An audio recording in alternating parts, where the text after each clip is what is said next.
Allez, à toi Jules, merci. Très bien, donc l'appendice va s'exprimer. Bon, écoutez, pas du tout. Le centre, historiquement, le centre Presse et Société a été créé en 1997 par le secrétaire général qui était mon prédécesseur, Jacques Rouillet. Et il s'est créé, c'était pas une création au hasard. Bon, en gros, c'est une association professionnelle, mais qui est liée au syndicat, au SNEP. C'est-à-dire, dans ses statuts, le SNEP est constitutif de son fonctionnement, je dirais, de sa réflexion. Et d'ailleurs, notre bureau comprend des secrétaires nationaux qui participent à l'élaboration de l'ensemble de travaux. Donc, le centre, c'est l'effort entrepris par le SNEP pour reprendre et perpétuer les débats autour du sport, des arts, élaborer, écoutez bien, de nouvelles normes et de nouvelles exigences morales. Une association qui n'a pas d'ambition n'est pas promise à un bel avenir. Donc nous avons des ambitions considérables que l'on met en œuvre, et je pense que c'est ce qui nous guide dans la totalité des travaux que l'on mène. D'autre part, notre originalité, je dirais, dans le spectacle, dans le paysage idéologique, c'est que le sport, pour nous, il rend plus libre. Le sport et les arts rendent plus libres et qu'il faut les diffuser plus largement. Vous savez le débat qu'il y a au niveau du contenu de l'éducation physique et sportive, et que maintenant l'ensemble des programmes collège et lycée sont régis par des programmes qu'on pourrait qualifier d'antisportifs. Si on peut qualifier ces trucs-là de programmes.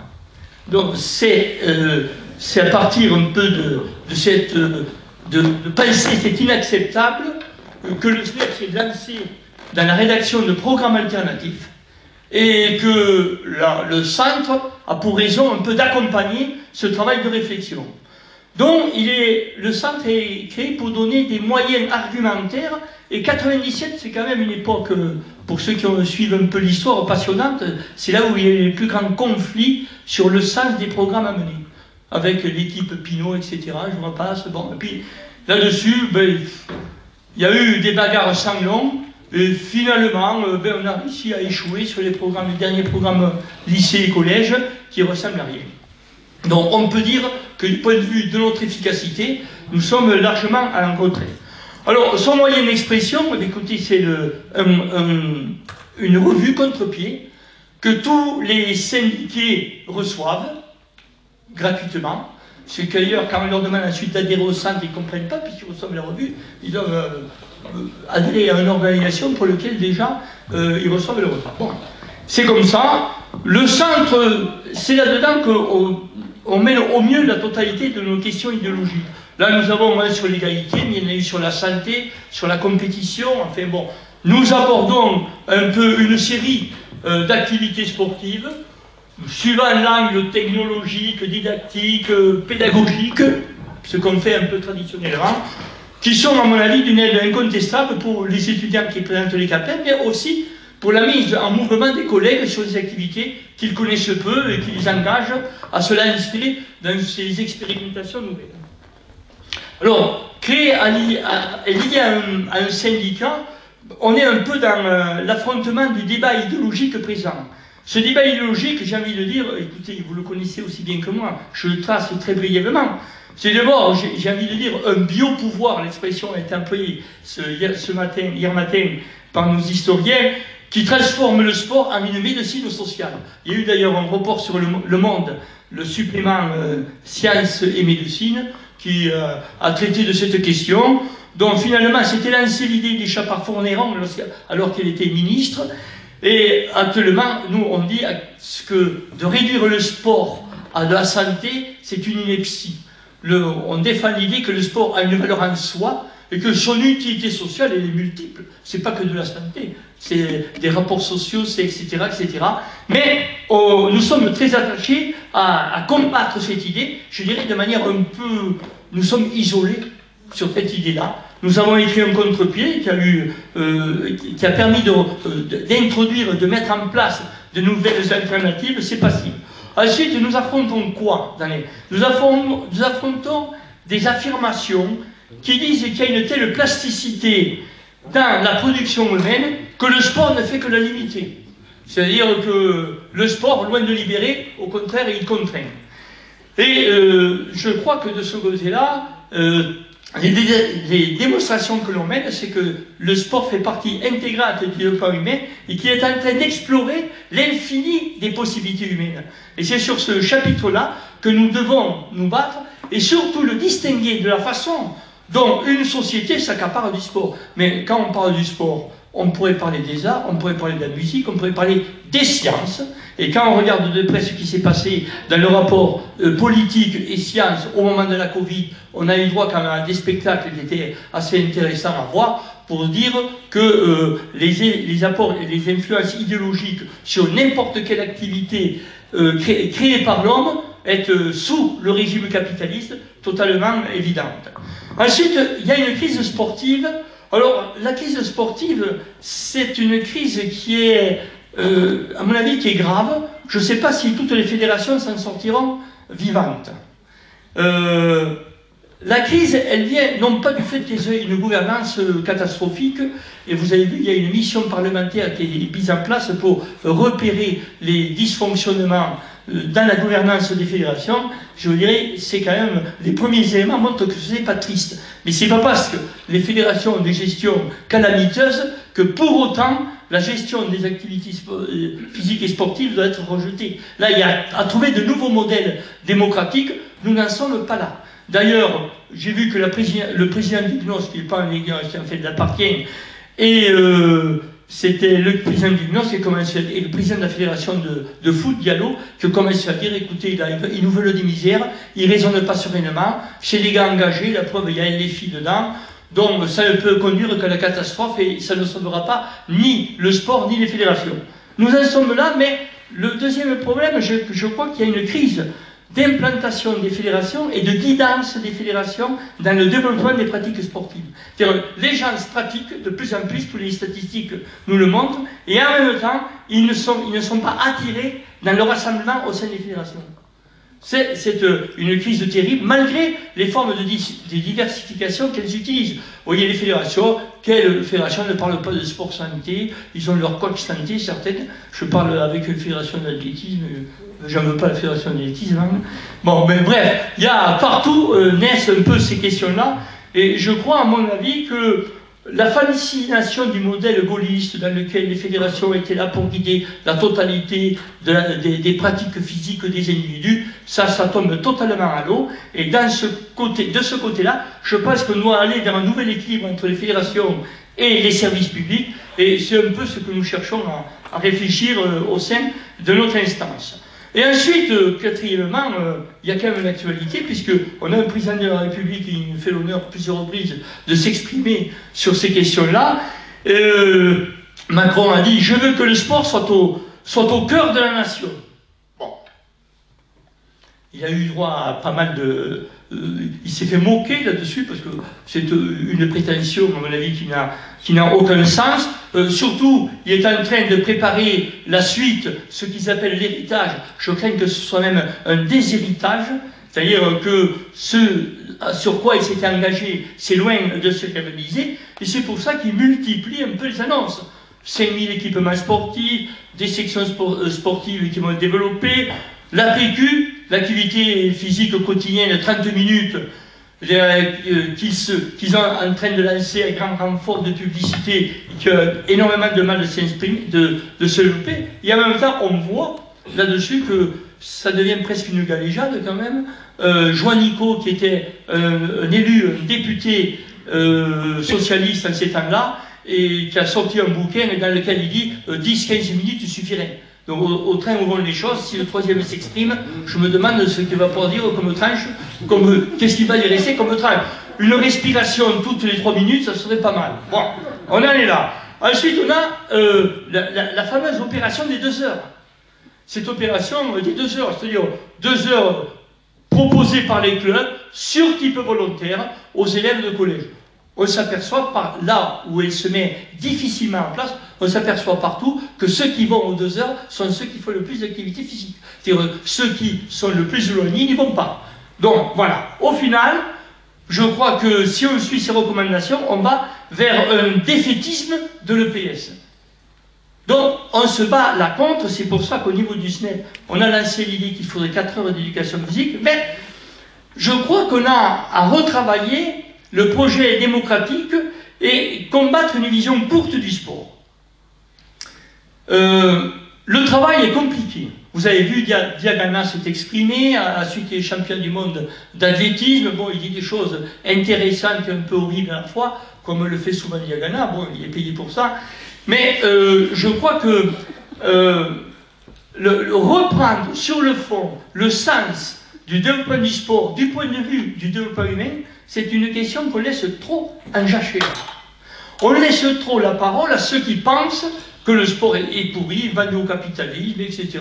Ils forment des abrutis, des automates. Enfin, vous connaissez tout ce que, dès les années 68, notre ami Brom, qui était à ce moment-là militant du SNEP, disait sur la question du sport. Bon, pour l'instant, la question d'un sport alternatif sur ces questions-là est difficile à percevoir, et en même temps il a tendance à l'embrouiller. On a eu 2 coupes dans la Coupe du Monde de rugby guinéen, dans lequel, je ne sais pas si vous regardez, il y en a qui ne sont peut-être pas passionnés, mais pour ma part, je regarde ça attentivement. On se rend compte que dans la bouche, le sport éducatif, il n'y a que ça. Le sport éducatif. J'ai entendu même hier, ici, qu'à la tribune, quelqu'un nous avait dit que le rugby n'était pas éducatif. Alors, bon, je suis un peu désespéré parce qu'il est adhérent de notre centre, il est militant de notre centre, et il partage des idées un peu développées par Boutier qu'on soutient. Alors, bon, on tombe un peu dénu, mais je pense que je le lis. Je pense que ça a été l'émotion d'avoir le micro dans les mains, parce que quand même, c'est pas possible de nous avoir sorti une folie pareille. Enfin, bref. Il en demeure pas moins. Bon, il n'est pas là, je le vois, ça me permet de... Voilà. L'idée, quand même, c'est la reprise du travail. C'est, en gros, ce que le SNEP a inventé, c'est les programmes alternatifs. Vous avez dû recevoir les syndiqués, le fascicule, etc. D'ailleurs, je dis syndiqués, il vaut le mieux, s'il y en a qui ne sont pas syndiqués, de le faire rapidement, parce qu'après, on ne les admettra plus dans le SNEP. Et nous sommes en train de prévoir un livre sur la technique et les émotions. Revenir dans le débat technique sur la question du développement des individus. D'ailleurs, vous savez, pour ceux qui ont fait un peu d'histoire, à un moment, Garacino, dans les années 80, avait parlé de la technique maudite, une réhabilitation de la technique. Là, je crois, quand on regarde ce qui se passe dans les collèges et lycées, on est dans une situation où le volume de pratique effective des élèves dans l'heure est faible. Les gosses peuvent sortir d'une séance de tennis sans une goutte de sueur. C'est grave. Je le dis parce que ici ou là commencent à naître des idées, des collègues qu'on ne pensait pas proches de nos alternatives, commencent à dire non mais là, il faut revenir à une approche plus réaliste de la question sportive. C'est-à-dire une pratique qui engage dans un certain volume d'engagement l'ensemble des jeunes. Et donc, qui dit volume d'engagement dit apport technique sur toutes les approches, sur toutes les techniques que l'on approche. Donc là-dessus, le livre, voilà, on est en train aussi d'attaquer comme des malades. On pense le sortir l'année prochaine, voilà, au niveau de décembre 2024, je pense qu'on va y arriver. Donc partant de là, donc, pour vous dire que le sens du sens, c'est quand même de développer, au sens de Snider, une pédagogie progressiste. C'est-à-dire penser que tout jeune est éducable, et si je disais dans les termes de l'EPS, que tout jeune est sportivable. Voilà, c'est-à-dire, on sait que l'on peut conquérir le développement progressif des qualités des uns et des autres à partir des pédagogies adaptées, je dirais, dans le sens des options que l'on a ici développées. Alors, écoutez, tu me parlais de dire, mais la recherche dedans. Ben, écoutez, la recherche, d'abord le SNEP avait financé une recherche sur les femmes et sport et l'accès au stage. Claire en avait parlé la dernière fois. Vous savez, le SNEP, la revue Contre-Pied, cette revue, elle est au 50e numéro, on a eu plus de 800 collaborateurs uniques. Considérable. Beaucoup de collègues dans les bahuts, à qui on cherche à leur faire exprimer le substrat de leur intervention, mais énormément d'universitaires, enseignants-chercheurs, etc., qui nous accompagnent dans nos réflexions, qu'on questionne au fur et à mesure de l'oppression. Et d'ailleurs, moi je lance ici un appel, si vous avez ici des idées à faire passer, etc., il faut que vous puissiez prendre contact avec nous et s'associer avec vous. Et nous avons sorti, tu t'écartes, un livre sur EPS et culturalisme, qui est un jargon un peu professionnel. Ça ne relève pas de débat sur le culturalisme au niveau des anthropologues, etc., ethnologues, non. Le culturalisme, c'est la définition professionnelle qui a été donnée dans le conflit idéologique qui se mène depuis 40 ans. C'était les culturalistes sont ceux qui se battaient pour que le sport soit le contenu de l'EPS. Que le sport. Et nous on dit l'EPS c'est l'apprentissage des absents. Alors ça révulse une partie des collègues, mais on maintient cette ligne, et d'ailleurs qui nous est pas entièrement désastreuse, puisque les collègues continuent à voter pour le SNEP aux élections professionnelles, que la revue est lue, mais il y a un débat idéologique que l'on doit poursuivre, quelles que soient un peu les difficultés que nous avons. Enfin, donc la recherche, nous on pique un peu dans les productions des uns et des autres.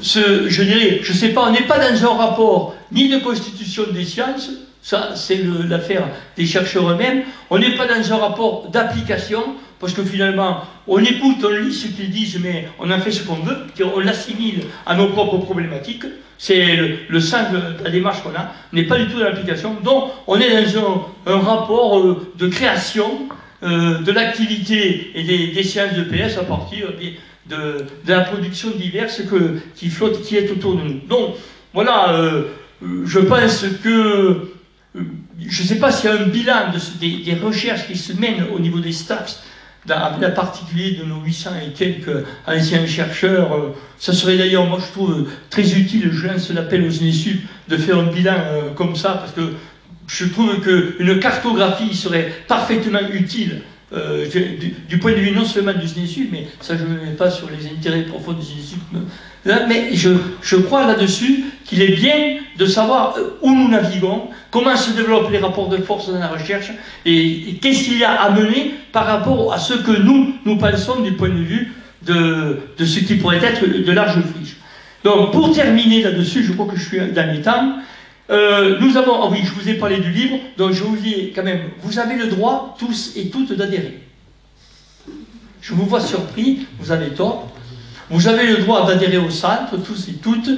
D'ailleurs, ceux qui ne sont pas syndiqués peuvent adhérer malgré tout. On ne met pas comme préalable à l'adhésion au centre le fait d'adhérer à Disney. Donc c'est ce qui fait qu'on n'est pas d'appendice, ce qui fait qu'on flotte un peu au gré de notre propre créativité. Voilà. Et je crois que faites-le, allez sur le centre. Vous pouvez d'ailleurs payer avec moi. Tout comme on peut, même si vous payez aujourd'hui l'adhésion de 10 €, on peut vous donner ce livre qui vaut une fortune. Bon, voilà. On ne brade pas, là. On cherche à faire comprendre le sens de l'action qu'on veut mener. Voilà. Donc, n'hésitez pas. Sinon, si vous voulez pas, allez sur le centre. Et sur le centre, il y a toutes les procédures pour que vous vous initiez à nous. Et puis, s'il y en a des velléités là pour venir nous aider, écoutez, la porte est ouverte, on discute et on peut marcher ensemble, longuement et sûrement. Merci Jules.